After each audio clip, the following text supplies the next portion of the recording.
Good afternoon, those of you in Europe, and good morning for those of you in the US. My name is Adam Sharp. I'm the MD co-founder of CleverTouch Marketing. We're a dedicated marketing automation consultancy based here in Europe. And the title of the presentation today is ABM in a Marketing Automation World, with the subtitle, is it a technological or more of a business philosophical play? So hopefully at the end we'll discover that. If anyone's got any questions, please post your questions and we will address them at the end of the presentation. That's okay. This is a 45-minute slot. I think we'll get through the slides in 25 to 30 minutes, quite quickly, and then we can take some questions at the end. So that's okay. Without further ado, I will crack on. Okay, so here we are. So to sort of paraphrase Donald Rumsfeld, we are all bounded by our own rationality, our own experiences as well. So a quick intro on me. I started my marketing career in IBM, eventually running their business intelligence software group here in the UK, which in the old days before the category merged included decision support systems and also executive information systems. Senior marketeer in some American organizations, a company called Quantum, Iron Mountain, and also a Larry Ellison startup, which is now part of Oracle. In the last 8 years, co-founded and have been running an independent marketing automation consultancy. We operate above the vendors, so we like to be platform neutral. And so a lot of the material here is really garnered through our deployment and experience in approximately 300 enterprise organizations.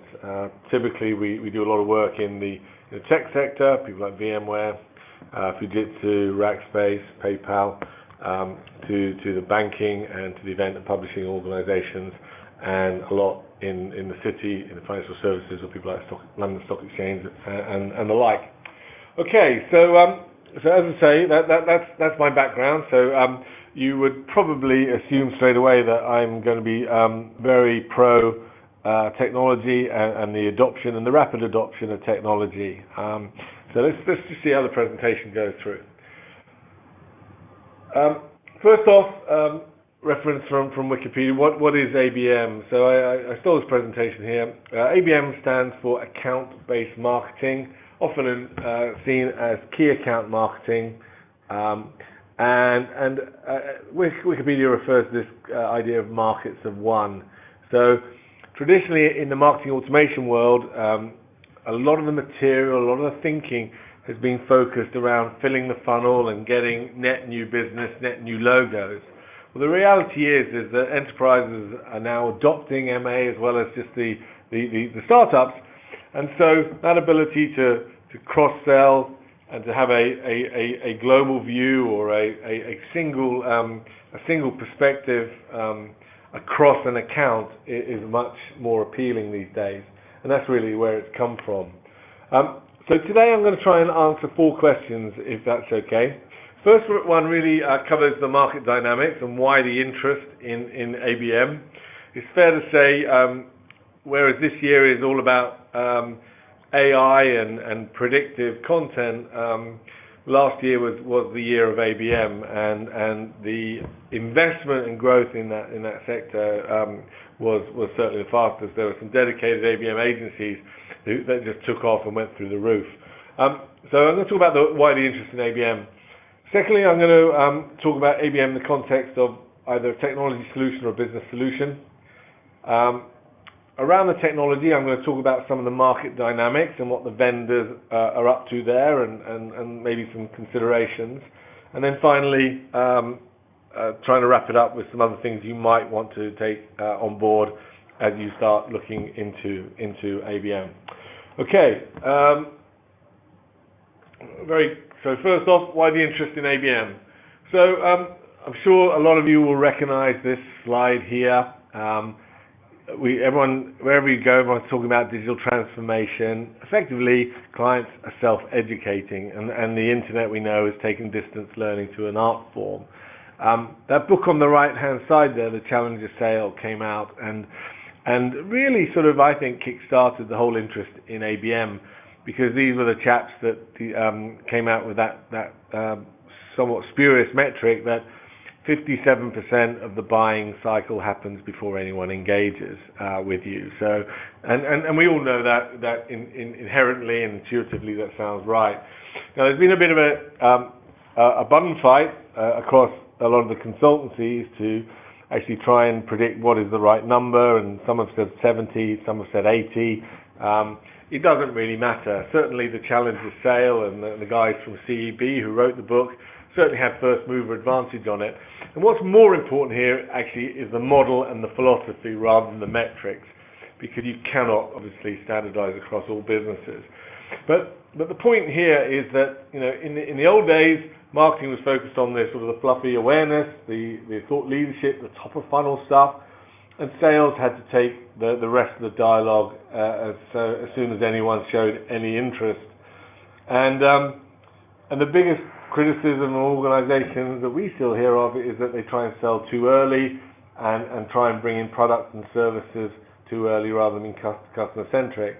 So in this new model, what is now needed? Oh, sorry, it went too fast then. What is really needed is sales and marketing working together beyond that awareness stage in a much more collaborative, blended approach. And that blended approach is a great facilitator for ABM. Fast forward a few years, and the CEB team that wrote the Challenger Sale also came out with a book called The Challenger Customer, which talked about the average buying cycle, or the average buying committee being an average of 5.4 in the B2B world, and that the more stakeholders involved, then the longer the purchase decision making, but also the level of success as well. Now, this whole term about ABM, account-based marketing, in the 90s, and apologies if I sound a bit of an old fart here, but in the 80s and 90s, ABM used to go by another acronym, DMU, Decision Making Unit, and certainly this concept of multiple stakeholders in the buying decision was nothing new. It's just that I think the Challenger Customer content kick-started that thinking. Just taking that thinking on a little bit more here as well, in terms of the case for ABM and DMU. Some of you will have noticed recently that Serious Decisions, the guys that became very famous on the back of their Waterfall, where they very successfully created terms such as MQL and SQL to be very ubiquitous and very much standardized inside all the B2B world in terms of any marketing relating to funnel activity, have now launched a new waterfall model, which they're calling the Demand Unit Waterfall. Again, what the Demand Unit Waterfall is doing is recognizing the role of the unit in the decision-making process. The idea being that multiple units within a client account can exist. Again, it's really playing to this wider thinking around ABM or a decision-making unit, and not just, as I say, startups all about fast growth. It's about selling to the existing. So that's really some of the sort of the metrics behind it. And I just want to pick up on the old model, and frankly, it was probably about time that Sirius actually did launch a new model. The problem with the old waterfall that it was pretty static, and we certainly advocate with our clients that they develop a configurable funnel or multiple configurable funnels, which are relevant to their businesses, rather than taking, if you like, a vanilla approach. And as I say, the problem with it was all about net new logos and not existing business. And there was very much an emphasis on MQLs, SQLs, as in the L in lead. And certainly as a business operating in marketing automation, we for a long time have operated, we've dropped the L and replaced it with A's. So we actually think there's more value and currency in your reporting acronyms and your reporting models if you focus on marketing qualified accounts and sales qualified accounts. And you'll see an extract there from our own internal dashboarding reporting that we generate for ourselves, but also our clients, again, articulating and advocating a flight away from volume of leads and focus more about accounts. Okay, so and then the other thing, I don't want to sort of suggest that ABM is a bit of a fashion statement, not yet anyway, or that we're basically we're sort of adopting an emperor's new clothes attitude approach here. But I would caveat this hype around ABM by really reminding everyone what the principles of marketing strategy were based on. And there were three really. Marketing strategy was always based around positioning, segmentation, and targeting. And in the rush, if you like, to adopt and deploy technologies, we sometimes really forgot that focus on segmentation and targeting. And we're actually seeing now a real pendulum swing of clients spending a lot more time on defining their target and segment audiences, and really planning and developing a richer account plan of key contacts as well. So again, it's always bringing it back to what marketing was all about: positioning, segmentation, and targeting. We would, however, advocate there is now a fourth criteria, or a fourth key differentiator in your strategy, and that is surrounding intelligent engagement. And we note, for example, quite recently, Marketo, for example, have repositioned their whole, if you like, company positioning around engagement, the engagement engine. And we think that's key as well. The way an organization now engages, again, is a metaphor for their own brand competence. And so increasingly organizations are trying to be smart around their preference centers and their compliance and opt-in strategies, and also the way they embrace and engage ABM, such that they have certain frequencies or limits on not engaging too many people in the same accounts too often. Okay, so that's really, I say, what the interest in ABM. I think, frankly, it's been around a long time. It was just called something else, but it's been kick-started again by, I say, the challenge of sale thinking. And again, it's just worthwhile looking at what marketing strategy is all about. So here we go. Second section: is ABM a technology solution or a business solution? Again, this slide will be familiar to a lot of you. The MartX, it's now their 5,000 logos. I actually have a bit of a concern about what MartX is promoting here. I love the blog, and I go to their conferences here in Europe, and I think they're great. But MartX is now becoming a bit of an arms race, and I'm not convinced that is a good thing. There seems to be at the moment a culture and environment of organizations taking exponential pride in articulating their tech stack and sharing their tech stack. And I'm not convinced it's a good thing for a number of reasons. In many instances, and there's three reasons really. In many instances, this arms race, this frenzy to adopt multiple technologies, actually, if you like, almost provides more importance to the organization than actually the business reasons for doing it. And so we will increasingly come up against or see organizations that have got all these technologies, and what they're doing is creating yet more silos when this technology is meant to be joined up and actually reducing them as well. So one of the things we talk a lot about is establishing the tech spine before thinking about the tech stack, and I'm going to talk a little bit about that in the context of walk, crawl, run. And as I say, because there is this sort of arms race and this fascination with more logos and more technologies, there typically ends up being an overemphasis on the purchase of the technology and not the application of the technology for its own use per se. And that's the same with budgets as well. Organizations now are typically spending a lot of time, a lot of money and marketing organizations is spending a lot of time, a lot of money on acquiring the software, acquiring these vendor brands, but are underestimating and under-allocating the budget for an effective deployment. And we think this is a recipe for disaster. In actual fact, if we use our own experience from the MA world, we're seeing a lot of people now that are putting in place MA for the second and third time in their history, in their experience, and they are now recognizing that this really is a bit of an ongoing process and not a discrete one-off purchase.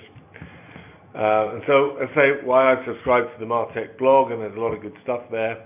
I think there is an overemphasis on the logos and not on the relevance of this stuff to the business as well. And so, for those of you that are technologists on the call, I think it's important to remind ourselves that our role as marketeers is really to translate what this technology can do for the business in a way that the IT function cannot.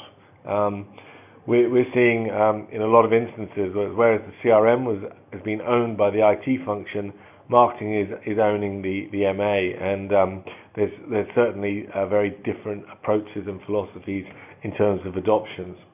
So if you cluster people in terms of your own profiles roughly into two types of people, the fashionistas and the strategists. The fashionistas will overemphasize, again, the demo, the technology features.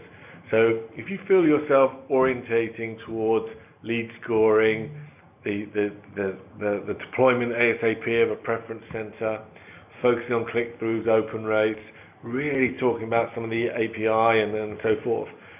If you feel that's your orientation, then I would strongly suggest you find a strategist in the business, a sponsor that can help you translate some of that technology into the real business world as well. A strategist is more likely focused, I think, will be focused on things like sales and marketing realignment, the driving change and new thinking, developing a modern marketing organization, and focusing on smarter revenue and operational efficiencies. You're more likely to succeed if you, as I say, orientate towards the strategist thinking with Fashionista Support rather than the other way around. As I say, and I sort of mentioned this earlier, but the fashionistas will overemphasize the demo and purchase and underplan the deployment. So there's a bit of a wealth warning there as well. So what are the business priorities for the tech stack? We think there's 8 main reasons. The first one is about driving new insight and intelligence. So focusing on reporting and outcomes, not just activity and outputs. Smarter revenue. This stuff is an enablement. So if it means faster time to revenue, better ROIs, all that sort of stuff, these are the metrics that people want to see, not the sort of vanity metrics. Driving a better customer experience has to be key. As I say, the whole the brand experience is a metaphor for brand competence now as well, and we're seeing a lot of focus there. Driving efficiency and scale is another business priority, particularly if you're an established business as well. Compliance and order, GDPR, is massive on the European agenda at the moment, and organizations want to get sorted there. Organizational development, I touched on that. This is all about getting your organization fit and relevant to the future. Sales and marketing realignment is really what ABM is all about. And then the 8th one, and you see this in red, and this is where sort of I struggle with the MartX philosophy of the tech stack a little bit. This should be around tech consolidation, not tech proliferation. The cost of deploying applications is more than the actual amount you're paying for them as well. So part of your role, I think, is to reduce silos where possible. Okay, I talked about establishing the spine before the stack and adopting a crawl, walk, run, or shoot, aim, fire, whichever analogy suits yourself. What do I mean by that? Well, before you start implementing these wider secondary and tertiary technologies, I think it's really important that you get that spine between the website, the content management system, and the MA together. So that really is at the battle of the forms or the landing pages. Landing pages in MA are inherently designed to be more intelligent and smarter and programmable than the content management systems. So they should always take precedence there. And then from the MA, as I say, MA is this nebulous thing in the middle, with frankly an awful name. It should be about customer experience and customer engagement. MA then connects to the CRM. The way really to think about the two, and if you're sort of thinking about what's the difference between MA and CRM is really about company-defined information. That is, you put it in there, you define it. MA is user-defined, so based on their behaviors, their perspective, their engagement. And the two together marry up to be quite powerful. And again, provide a pretty solid foundation for ABM. So get the spine right before the stack, particularly if the CRM is not being used for opportunity management. Now, in the tech sector, CRM is used pretty prolifically for opportunity and pipeline management. In some sectors, like banking and finance, for example, it really is a bit of a digital Rolodex. And so establishing that if you like, opportunity management and understanding of pipeline and metrics and conversion rates and forecast capability is something you absolutely have to put in place before you even start looking at secondary and tertiary technologies. Okay. On the technology, what's the market dynamics around ABM? So, and this what I'm going to talk about really is specifically what are the marketing automation vendors up to, and also the new entrants as well. So, apologies to if I've left any vendors out that you're working with. On the right, you'll see some of, if you like, the newer, what I would call the secondary and tertiary technology vendors. Engagio, I think, really helped define the space. Obviously, John Miller, being one of the founders of, co-founders of Marketo, was obviously looking for the next new wave and attracted a lot of money, and he is a recognized, global thought leader.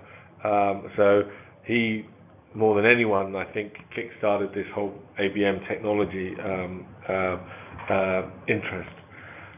Other technologies then, they're like demand-based and Bombora. Bombora tend to operate more at right at the top of the funnel, so they're listening out for waves of like-minded activity. So some of the ABM technologies, when you look at them, they don't all do the same thing. They have got slightly different perspectives as well. Now, what's also interesting, and on the left-hand side there, you'll see some of the traditional MA vendors, sort of in the SMB to mid-market. You've got the likes of Acton, HubSpot, and Pardot, and then moving up into the enterprise. You've also got now Pardot, Marketo, and Eloqua. They're all adopting and developing their own ABM capabilities, and again, they're doing it in slightly different ways. So the first screen there is Oracle. That's their campaign canvas. This is where you build. This is where you build automated programs inside the MA platform. Well, what they've done there, I'm not sure if you can pick it up on the screen there, but that's circled there. They've got a partnership here with Demandbase. So what they've done is they've integrated Demandbase technology to be part of their campaign canvas.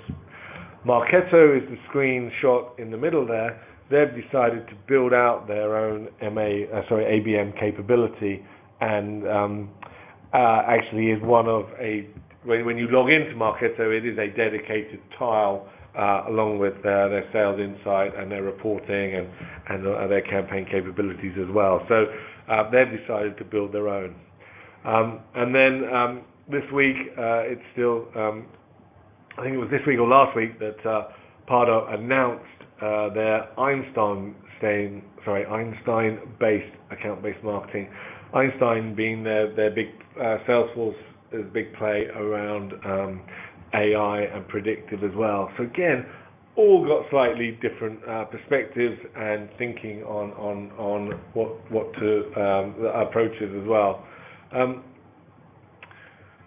Actually, I'll go back. One thing I would say on that as well is it's very easy. So certainly as a business, we decided to rather than overinvest in time in a lot of ABM vendors, we decided that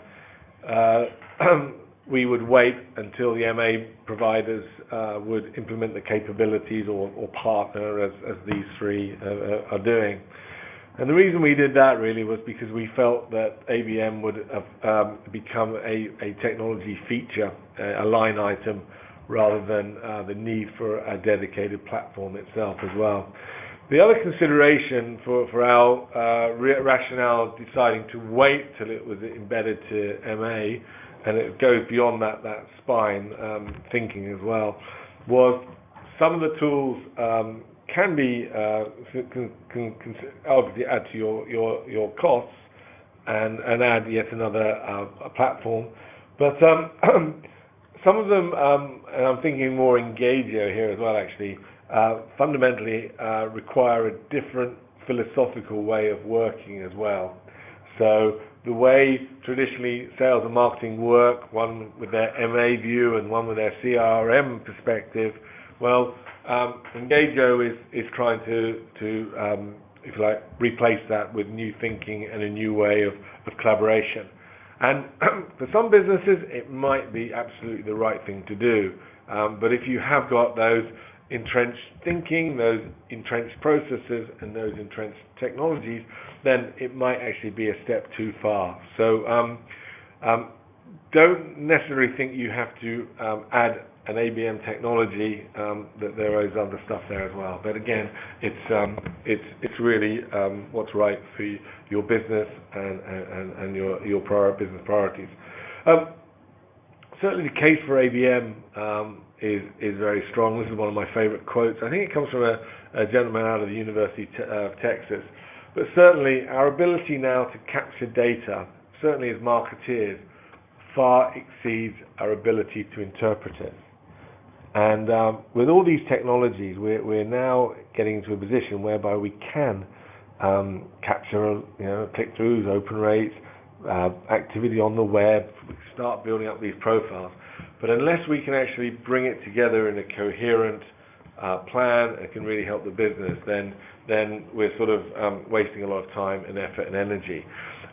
If any of you are wondering what that graphic is there, well, that is actually that's a screenshot from a Tableau report from one of our clients, whereby we were looking at their customer titles and roles, and that's very typical actually. A lot of organizations have up to 1,200 different roles and titles. So as you're building out your personas, you can't obviously market to them, you need to cluster them down as well. So we put a lot of emphasis on dashboarding and reporting, and I would actually say that is probably the fastest growing part of our business as well. To that point, ABM doesn't always have to be a technology play. So this is a dashboard we've built inside Tableau, which is connecting, in this instance, to a Marketo customer instance. The bit at the bottom looks like a sort of a thermometer chart. That's month by month. Now the red is showing how these key accounts, these key ABM or DMUs, whichever term you prefer, are getting redder, and that is, i.e., more engaged from both a sales and marketing effort over time. And then that's, if you like, that's the summary piece at the bottom. The carrots above are representative of individual accounts, and you can click on the red ones, and then you can see all the activity as well. So maybe a consideration for some of you is, again, rather than deploying yet another technology, that you look to capture ABM reporting in with some of your BI tools as well. Again, it's a more agile way and a quicker way to get to results than adopting a technology for the sake of it. What else is there to consider?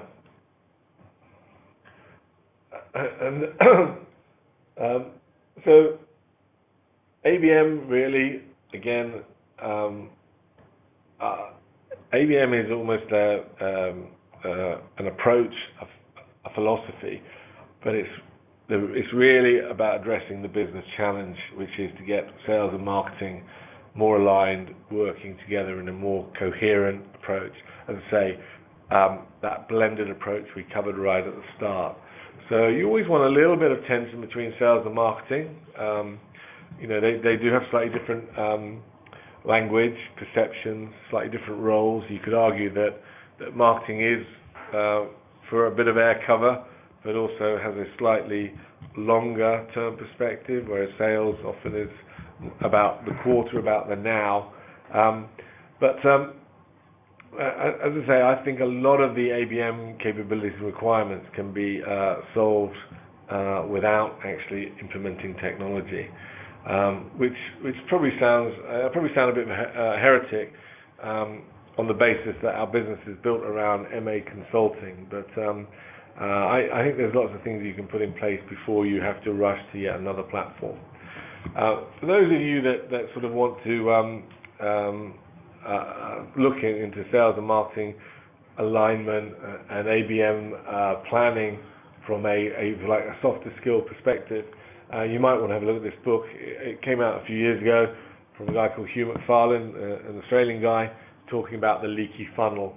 And it's all about how you get sales and marketing in the same room, working together, designing campaigns whereby sales have a skin in the game at the start, but also are held to be accountable and can review and reflect at the end as well. So I personally think that the best marketers in the future are going to be those that think like salespeople, and the best salespeople are those that are going to think a little bit more like marketeers and use the resources all around them.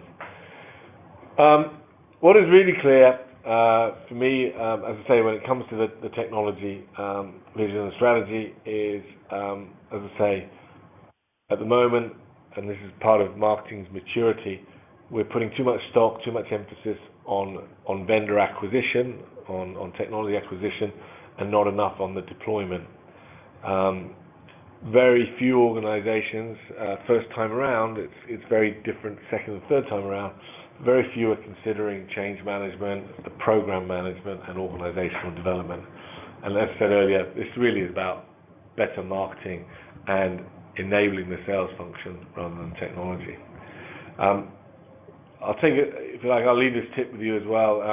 One of our clients, Eaton, and they were specifically talking about deploying MA and their secondary and tertiary vendor platforms, but they talked about the common reasons for failure.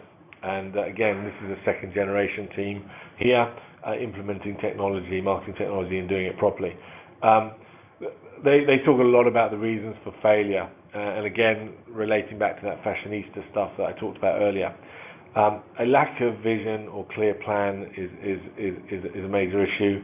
Getting buy-in from a wider group of stakeholders, what they would call casual users, is key. So a lot of organizations now, as they're implementing this technology, are using, are designing internal communication programs using MA and others, similar technology to support them as well. And as I say, they recognize that what you're doing by putting in place these technologies, whether it's MA or ABM, you are challenging the existing status quo and existing assumptions inside the business. And sometimes that can be hard, and sometimes it can be painful as well. But as I say, don't underestimate the amount of time, and please look to take people with you as well. So that's really it from myself. Hopefully that's helped set the scene a little bit. I'm going to allow just a couple of minutes for any questions if there's any out there. I appreciate the email where someone liked the photo of the Doc Martin. It's a good British brand there. If there's any questions, please fire away.